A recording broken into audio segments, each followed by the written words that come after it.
Vérone. On pourrait dresser un portrait idyllique et romantique s'il nous fallait simplement nous fier à la légende et à la renommée qui accompagne ce nom. Si tant est-il que les prénoms pourraient avoir une influence sur la personnalité des individus, point n'est alors besoin de lire dans une boule de cristal ou interroger des astres, car en réalité, c'est un astre. Le destin exceptionnel et fabuleux de Vérone Mancourt est la preuve que la nature farçonne les humains selon la voie que l'on s'est tracée dès le départ. Tout comme cette belle province de l'Italie qui s'offre généreusement à l'attrait touristique du visiteur, Vérone a bâti sa réputation sur un certain nombre de valeurs. Ainsi, dans un environnement de plus en plus imprégné des technologies de l'information et face à tous ces pesanteurs qui tirent l'Afrique vers le bas, il avait peu de chances de ne pas baigner dans du social. À la vérité, si les réseaux sociaux se l'arrachent aujourd'hui, c'est bien évidemment qu'il est à la base d'une révolution qui est tout d'abord sociale avant d'être technologique. L'histoire de Vérone Mancourt et de VMK commence en 2006. À l'époque, ce n'était pas encore VMK, j'étais employé quelque part d'autre. Et j'ai commencé à me dire que la connexion en Afrique coûtait trop cher, la technologie coûtait trop cher, il fallait donner accès à tout le monde, au plus grand nombre en tout cas, à la technologie. Et j'ai commencé à réfléchir sur la conception d'un ordinateur. Et le projet a mûri pour devenir une tablette un an plus tard. Et de 2007 à 2010, ce fut la période de recherche et développement. Ensuite, cette période passée, nous sommes passés à l'étape de recherche et financement. En 2011, on présentait notre premier produit qui était la tablette, ce qui était une grande chose une bonne chose en tout cas, parce que c'était la première fois que ça se faisait dans ce continent. Et un an plus tard, nous avons réitéré notre expérience avec cette fois-ci un smartphone, qui est aussi, je pense, quelque chose de grand, pas pour nous, mais pour le nombre de personnes qui auront accès à cette technologie parce qu'elle sera devenue abordable. Et vous savez, le pire dans un projet, c'est que ce projet, quand ça prend du temps, ça altère un peu votre foi en ce projet. Vous commencez à vous poser des questions parce que plus un projet est grand, plus vous rencontrez un grand nombre d'obstacles dans la vie de ce projet-là. Et moi, j'ai su tenir, j'ai su regarder fixement, j'ai su fixer mes objectifs et je les ai atteints. Voilà, c'est le plus important. Et c'est vrai, il fallait être un peu fou pour y arriver.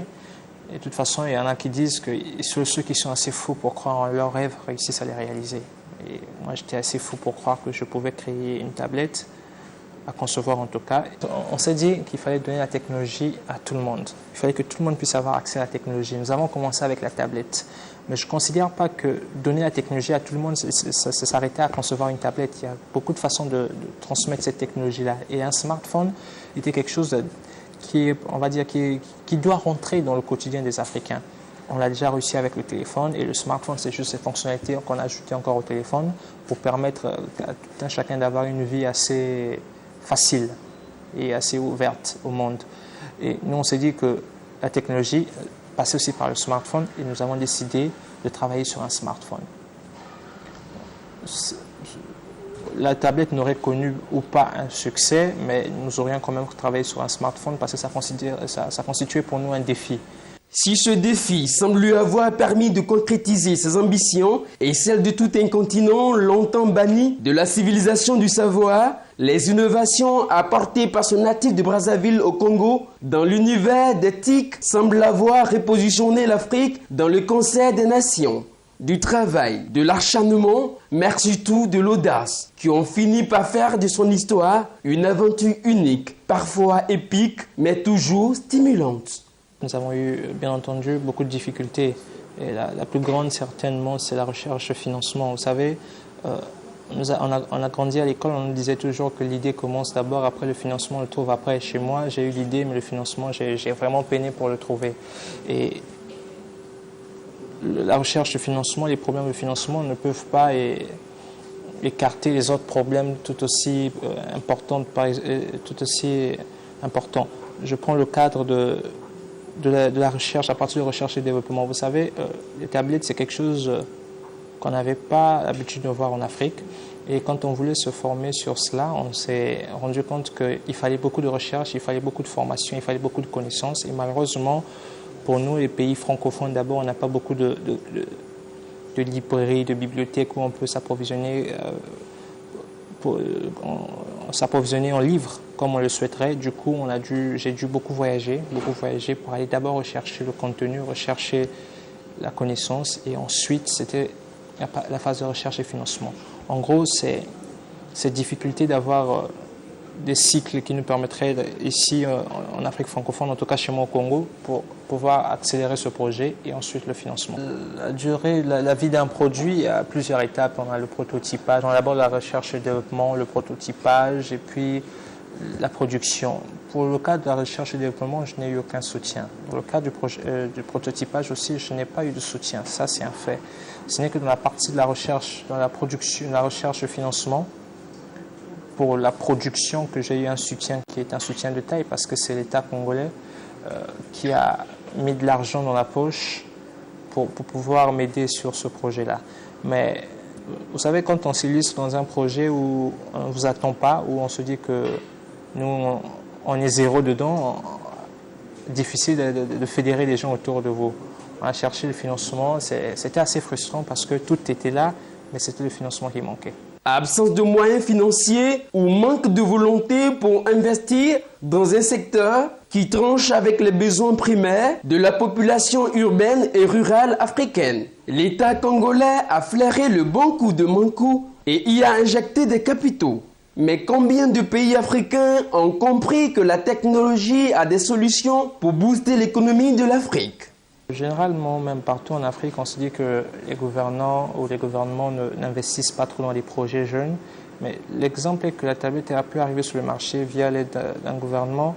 Je pense que c'est quelque chose qui mérite d'être noté, que parfois la réalité est souvent différente. C'est vrai que le pourcentage des jeunes entrepreneurs ou des jeunes concepteurs de projets qui viennent demander le financement est très faible quand on voit la concrétisation de ces projets derrière. Mais je pense qu'il y a une volonté quand même dans certains pays d'aider la jeunesse, mais face aux réalités que nous avons, d'ordre sécuritaire, d'éducation, sanitaire et tout, on considère que le pourcentage est encore faible, mais c'est la volonté qui compte, c'est l'acte qui compte. Même aujourd'hui, il faut le reconnaître que quand on sait que nous n'avons pas beaucoup de routes en Afrique, que nous n'avons pas beaucoup d'écoles et tout, on comprend que l'importance des décisions de nos gouvernants, en tout cas, soit dirigée vers ces domaines-là. Mais lorsque j'ai commencé à parler du projet de la tablette autour de moi, je ne vous cache pas que ça fait rire. Mais vous savez, c'est même ça, un projet, c'est vous-même qui vous le donnez la dimension dont vous avez besoin qu'elle puisse atteindre. Et moi, j'ai continué à croire à mon projet. Plus je croyais à mon projet, plus j'ai commencé à fédérer les gens autour de moi. Et plus le projet devenait concret, plus le ressentiment des gens autour de moi changeait. Du coup, je me suis levé un jour en disant que je vais faire une tablette. Bien entendu, ça faisait rire, mais après, ça devenait sérieux. Et là, j'ai eu beaucoup de soutien. Un succès sur lequel voudrait s'inscrire le nouvel envol économique d'un continent qui n'a toujours pas cru en ses potentialités. Les mentalités doivent refonder les habitudes et donner un élan à la croissance économique et sociale. Vous savez, moi j'ai appris quelque chose. Vous savez, moi au Congo d'en face, tout comme les deux Congos, on a connu des périodes assez troubles. Et de ces périodes, il en est ressorti que vouloir se venger n'emmène jamais à quelque chose de bon.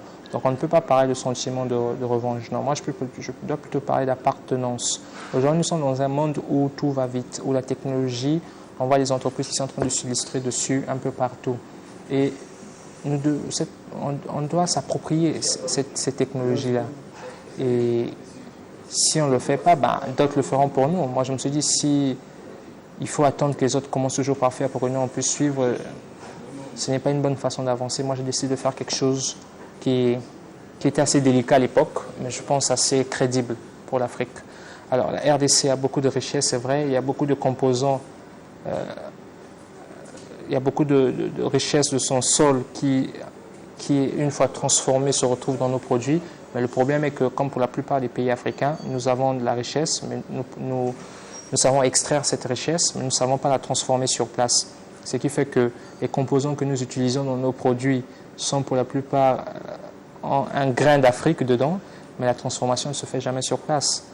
Vous allez avoir du coltan qui est produit en RDC, ça va en Chine, ça va en Asie, ça devient dans des microprocesseurs et nous allons acheter ces microprocesseurs jusqu'à 10 fois plus cher que le coût du coltan. L'Afrique a beaucoup de problèmes.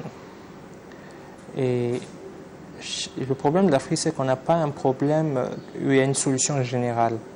Il y a beaucoup trop de culture en Afrique, il y a beaucoup trop de choses qu'il faut rendre en compte. Et ce qui fait que la solution qui pourrait marcher pour le Congo, on va dire, quand on voit en vue d'ensemble, ça pourrait marcher un peu partout, mais vu les spécificités de chaque pays, c'est généralement pas la même chose qui est appliquée. Mais je ne suis pas vraiment un spécialiste. La question est, en termes de technologie, je considère quand même qu'il y a des choses qui sont en train de se faire. Il y a un réveil un peu partout, en Afrique, partout, la jeunesse surtout a pris les devants pour se lancer dans des projets tant innovants qu'utilitaires. Et c'est ce qui compte en fait. C'est ce que nous en faisons de la technologie. On aurait pu se détruire avec ces technologies-là, mais on est en train de construire avec ça. Je pense que c'est ça le truc le plus important. Et je suis heureux de savoir qu'un peu partout en Afrique, tout le monde est en train de se lancer. Beaucoup de jeunes sont en train d'y croire. Et si les grands pays comme les États-Unis ou la Corée du Sud ont pu changer leur face à travers le monde par les technologies, je pense que l'Afrique a un coup à jouer et elle doit jouer ce coup-là. Et c'est déjà une bonne chose de voir ce qui est en train d'arriver. Bon, il y a des grandes choses qui restent à faire, on laisse le temps au temps. À 26 ans, on a encore le temps de rêver. Et ses rêves à lui, comme la plupart de ces personnes qui se sont fait un nom sur l'échiquier mondial de la téléphonie mobile, se construisent dans des ateliers de fabrication de téléphones portables. Et même s'il n'a pas la marque de la pomme, il espère croquer de grosses firmes, car tous lui reconnaissent le talent et l'ingéniosité. Moi, je considère que beaucoup de ceux qui travaillent dans ces firmes-là ont été ravis de voir qu'il pouvait venir quelque chose de bon de l'Afrique, à part les images qu'on avait de l'Afrique. Bon, nous sommes d'abord dans un monde d'affaires et les grosses firmes que vous parlez sont tous mes concurrents. Donc, il est de mon intérêt de ne pas chercher à savoir ce qu'ils pensent de moi ou à savoir ce qu'ils vont faire de moi pour mieux vivre. Vous savez, dans ces choses-là, parfois, on avance mieux quand on ignore ce qui existe autour de soi. Et c'est peut-être parce qu'on a ignoré tout ce qui existait autour de nous qu'on a pu réussir ce coup. Parce que si on commençait à réfléchir que, bon, on va lancer un produit, tiens, en face de nous, nous avons un très grand, comment il va réagir et tout. Rien que le fait d'avoir ces pensées vont vous démotiver sur votre propre projet. Nous, on n'a pas voulu voir tout le monde, on a cru en notre projet, on est avancé. Il l'a fait et il est un motif supplémentaire de fierté pour un continent, mais surtout pour le Congo, son pays natal. Bon, quand on se limite qu'au Congo, généralement, on n'a pas une vision objective de la chose. Nous avons voulu nous illustrer dans un domaine où on ne nous attendait pas. Et tout parent sait que quand vous avez un enfant, vous envoyez à l'école, chaque jour il vous ramène un 5 sur 10, un 8 sur 10, le jour il vous ramène 10 sur 10, ça frappe. Et vous voyez, le papa il est tout content, il se prend avec son enfant un peu partout en disant ça c'est mon fils. Et c'est ce sentiment que j'ai ressenti un peu partout en Afrique. Si biologiquement, il ne lui revendique pas la paternité, avant de jouer son rôle de ministre congolais des Postes et des technologies de l'information, il a toujours été un père pour ce jeune qui n'a pas fini d'éblouir tout le continent par ses bonnes notes. Au-delà du fait que ce soit un compatriote, c'est un Africain. Pour une fois que l'Afrique, une des rares fois où l'Afrique n'est pas seulement vue à travers le malheur, mais vue à travers des réalisations qui sont des réalisations positives, eh bien, je crois que c'est un sujet de fierté pour tous les Africains que nous sommes. Et nous ne manquons ni de capacité d'entreprendre, ni de capacité d'innovation chez nos jeunes, ni tout simplement de génie, nous en avons. Simplement, entre l'idée, la conception de cette idée et sa concrétisation, il y a un maillon qui manque, c'est le financement. C'est à l'État de mettre en place les conditions, les États respectifs, de mettre en place les conditions de financement optimal de ces activités, non seulement génératrices de revenus pour les jeunes, mais génératrices d'activités. Bon, le Congo j'en ai discuté avec mon collègue ministre de la Jeunesse d'ailleurs, mettre en place incessamment, courant 2013, nous le souhaitons, un fonds d'appui aux activités productrices de revenus au niveau des jeunes. Et ce fonds d'appui va permettre de financer par des microcrédits, tout simplement d'État, eh bien, les idées innovantes du type de celle de M. Mankou. Des conseils qu'il a mis à profit pour atteindre de telles performances. On lui aurait donc reproché son ingratitude s'il ne s'était pas invité au débat. Lui, si jeune, à qui le destin a forgé un caractère de gagnant. Bon, alors, vous savez, moi je pense que pour emprunter un slogan d'une marque de boisson assez connue en Afrique, il y a 1 milliard de raisons pour croire en l'Afrique. Et Aujourd'hui, quand on sait que la plus grande partie de ce peuple, la plus grande part de la population étant des jeunes, en gros, l'Afrique de demain, c'est les jeunes d'aujourd'hui qui vont la bâtir. Et pour réussir, il faut d'abord être passionné dans ce qu'on fait. Il n'y a pas que dans les nouvelles technologies qu'on peut exceller. Il y a dans plusieurs domaines. Moi, je me rappelle avoir lu quelque part qu'on disait l'Africain est le roi de la débrouille. Tout seul, il a réussi à faire des grandes choses. Il suffit juste de mettre un peu de professionnalisme dedans, un peu de sérieux.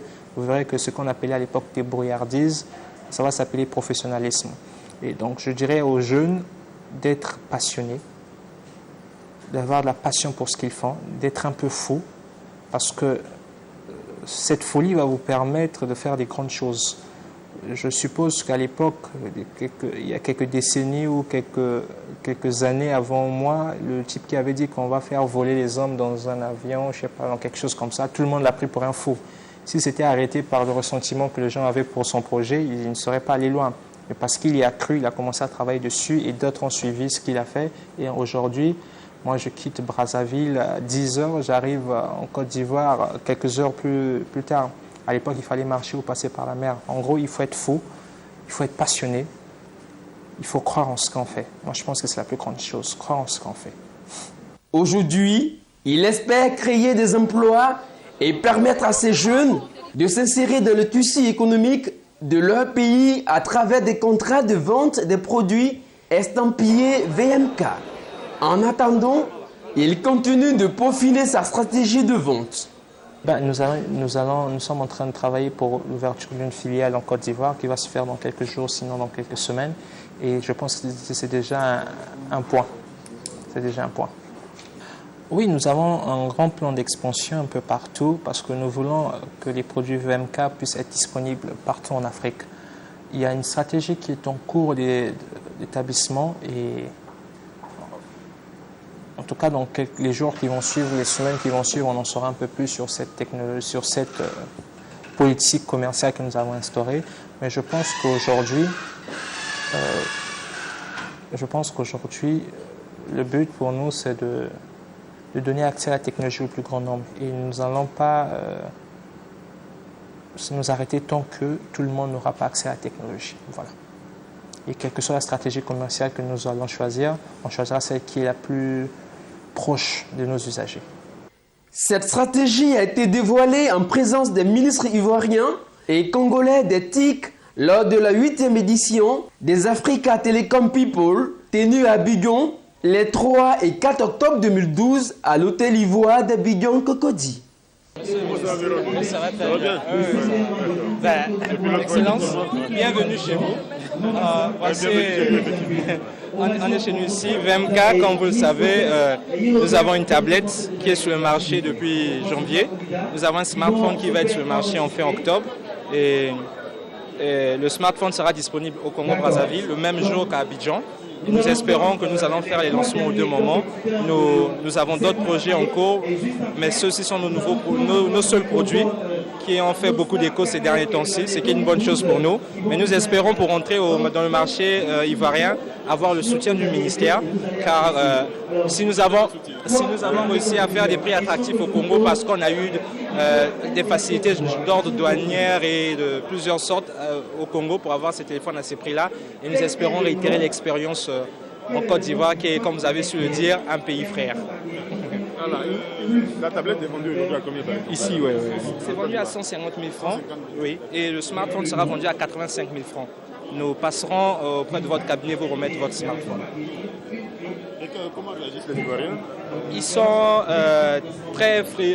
sont déjà très friands des technologies, mais ils aiment bien le produit. Vous allez voir autour de moi, il y a toute une bande de jeunes qui sont venus juste pour voir le produit. Ils aiment bien le produit et nous avons eu beaucoup de demandes de distribution un peu partout, que ce soit des distributeurs installés ou dans le black market. En tout cas, l'accueil est très chaleureux et nous espérons retourner ça en succès commercial. Vous avez tous nos encouragements et notre soutien. Tout ce qu'on pourra faire, il ne faut pas hésiter.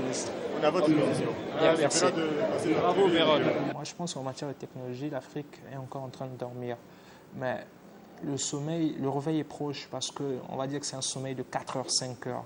Vu ce qui est en train de se passer un peu partout, il y a vraiment un réveil qui est en train de se faire. Et ce réveil ne se matérialise pas seulement par le monsieur qui a fait sa tablette ou son smartphone. Ce réveil se matérialise par tout ce qui font l'écosystème des nouvelles technologies, ceux qui créent des applications, ceux qui créent de la valeur, au fait.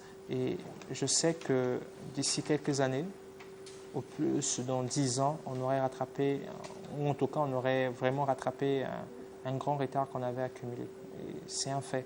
L'Afrique est en train de changer, l'Afrique est en train de se réveiller. Il n'y a que des aveugles pour ne pas voir ça. On en aurait voulu à la création si l'on n'avait pas vu pour la première fois de l'histoire un Africain susciter autant d'attention et attirer tous les regards sur un continent dont la seule invention se résumait jusqu'ici à la découverte de l'écriture. Depuis ce temps, il a disparu sur la tablette des grandes innovations apportées par l'humanité. Aujourd'hui, avec Vironnement-Co, l'Afrique réécrit une nouvelle page de son histoire, de son passé et de son avenir à travers une tablette numérique et un smartphone.